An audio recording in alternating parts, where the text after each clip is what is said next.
Hi friends, ഇന്ന് നമ്മൾ ഉണ്ടാക്കാൻ പോകുന്നത് ബീട്രൂട്ടിൻ്റെ ഇല വെച്ചിട്ടുള്ള രണ്ട് തരം കറികളാണ്. ഒന്നൊരു തോരനാണ്, ഒന്നൊരു പുഴുക്കുമാണ്. രണ്ട് നല്ല അടിപൊളി കറികളാണ്. അപ്പോൾ നമുക്ക് ആദ്യം തോരൻ എങ്ങനെയാണ് ഉണ്ടാക്കുന്നത് നോക്കാം. അപ്പോൾ സാധാരണ ഇലക്കറികൾ പോലെ തന്നെയാണ് തോരൻ ഉണ്ടാക്കുന്നത്. അപ്പോൾ നമുക്ക് ബീട്രൂട്ടിൻ്റെ ഇല നമുക്ക് എല്ലാവർക്കും കിട്ടില്ല, പക്ഷെ നമുക്കത് വീട്ടിൽ തന്നെ ഉണ്ടാക്കാം. ബീട്രൂട്ടിൻ്റെ മുളച്ച് വരുന്ന ഭാഗം ഉണ്ടല്ലോ, അതെടുത്തിട്ട് നമ്മൾ മണ്ണിൽ കുഴിച്ചിട്ടുണ്ടെങ്കിൽ നമുക്ക് ബീട്രൂട്ട് കിട്ടിയില്ലെങ്കിലും ഇല കിട്ടും, ഇല ഉണ്ടായി വരും. അപ്പോൾ അതെടുത്തിട്ട് നമുക്ക് തോരൻ വയ്ക്കാം.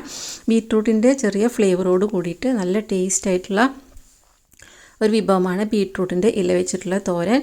പിന്നെ നമ്മൾ അരിയുമ്പോൾ എന്ന് വെച്ചിട്ടുണ്ടെങ്കിൽ വളരെ കനം കുറച്ച് അരിയണം. ഇലക്കറികളാവുമ്പോൾ കുറച്ച് കനത്തിലിടുന്നൊക്കെ പറഞ്ഞാലും പക്ഷെ അത് വളരെ കനം കുറച്ച് അരിഞ്ഞാലാണ് ടേസ്റ്റ്. അതുപോലെ അതിൻ്റെ തണ്ട് നാരുകൾ നന്നായിട്ട് കളയണം, എന്നാലേ അത് വേവുള്ളൂ. ഈ തണ്ടും നമ്മളെന്ന് വെച്ചിട്ടുണ്ടെങ്കിൽ വളരെ കനം കുറച്ച് അരിയണം.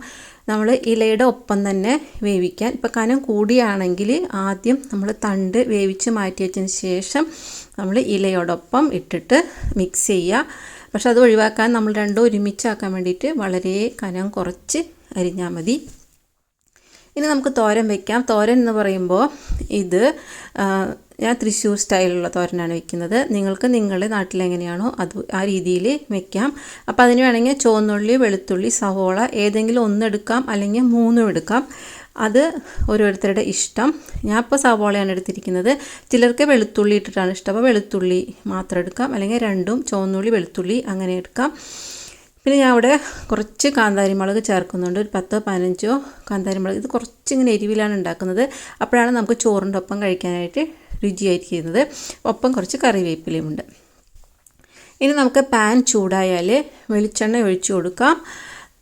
എന്നിട്ട് സവോളയും പച്ചമുളകും വേപ്പിലയും നമുക്ക് ഒരുമിച്ച് ചേർത്ത് കൊടുക്കാം. ഇനിയിപ്പോൾ നമ്മൾ ചുവന്നുള്ളിയാണ് ചേർക്കണമെങ്കിൽ ചുവന്നുള്ളിയും വേപ്പിലയും പച്ചമുളകും എല്ലാം കൂടി ഒരുമിച്ച് ചേർക്കട്ടെ. എന്ത് ചേർക്കായാലും വെളുത്തുള്ളി ചേർക്കായാലും ഒക്കെ അങ്ങനെ തന്നെ ചെയ്ത് കൊടുക്കാം.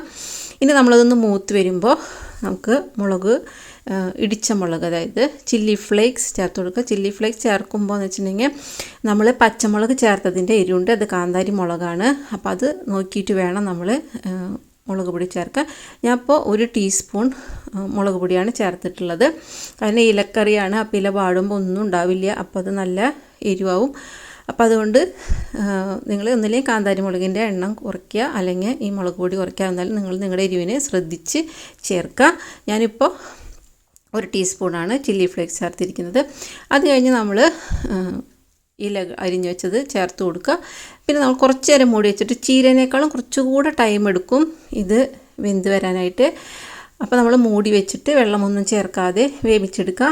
വെന്തതിന് ശേഷം നമുക്ക് ചിരുകിയ തേങ്ങ ചേർക്കാം.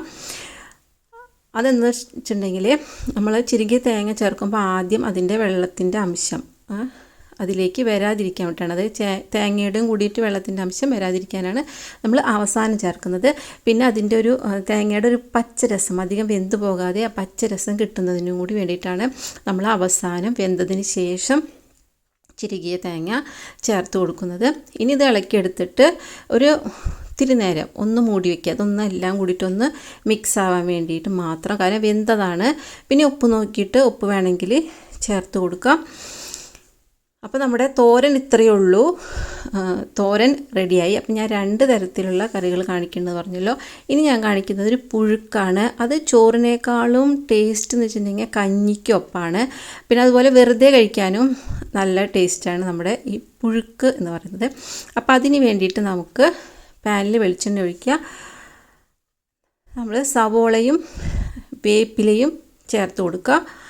അപ്പോൾ നമ്മൾ ഇതുപോലെ അരിഞ്ഞു വെച്ചിട്ടുണ്ടല്ലോ, നമ്മുടെ ഇല അരിഞ്ഞു വെച്ചിട്ടുണ്ട്.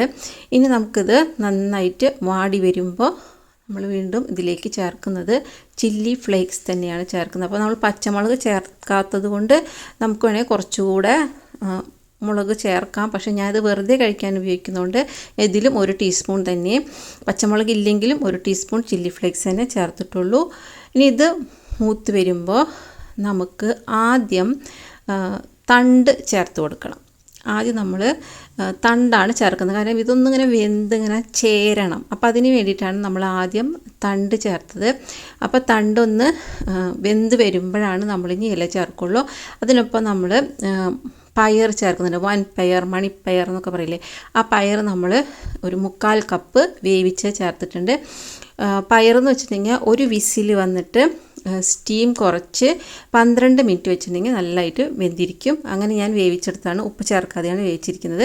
അപ്പോൾ ഉപ്പും ചേർത്തിട്ട് നമ്മൾ ഈ പയറിൻ്റെ വെള്ളത്തിൽ നന്നായിട്ട് വേവും. അത് നന്നായി വെന്തതിന് ശേഷം മാത്രം നമ്മൾ ഇല ചേർത്ത് കൊടുക്കുക. അപ്പോൾ തണ്ടൊക്കെ വെന്തിട്ടുണ്ട്, പയർ പിന്നെ വെന്ത തന്നെയാണ്. എന്നിട്ട് നമ്മൾ ഇല ചേർത്ത്, ഇതിൽ നമ്മൾ തേങ്ങ ചേർക്കില്ല കേട്ടോ. എന്നിട്ട് നമ്മൾ ഇളക്കി മൂടി വെച്ച് വേവിക്കുക. അത് പെട്ടെന്ന് റെഡിയാവും, കാരണം തണ്ടിനാണ് സമയം എടുക്കുക. അത് വെന്ത് കഴിഞ്ഞതാണ്. പിന്നെ ഇല ഒന്ന് വാടിയേ വേണ്ടൂ. അത് വാടിക്കഴിഞ്ഞാൽ നമുക്ക് ഇളക്കിയെടുക്കാം. അപ്പോൾ നമ്മുടെ പുഴുക്കും റെഡിയായി, തോരനും റെഡിയായി. അപ്പോൾ നമ്മുടെ ബീട്രൂട്ട് ഇല വെച്ചിട്ടുള്ള 2 വിഭവങ്ങളും തയ്യാറായി കഴിഞ്ഞു. അപ്പോൾ സൂപ്പർ അടിപൊളി വിഭവങ്ങളാണ്, നിങ്ങൾ തയ്യാറാക്കി നോക്കണം. വീട്ടിൽ തന്നെ നമുക്കിതിൻ്റെ ഇല, ക്യാരറ്റിൻ്റെ ഇല എല്ലാം ഉണ്ടാക്കിയെടുക്കാം. ക്യാരറ്റും ബീട്രൂട്ടും കിട്ടിയില്ലെങ്കിൽ നമുക്ക് തോരൻ വയ്ക്കാനുള്ള ഇല കിട്ടാതിരിക്കില്ല.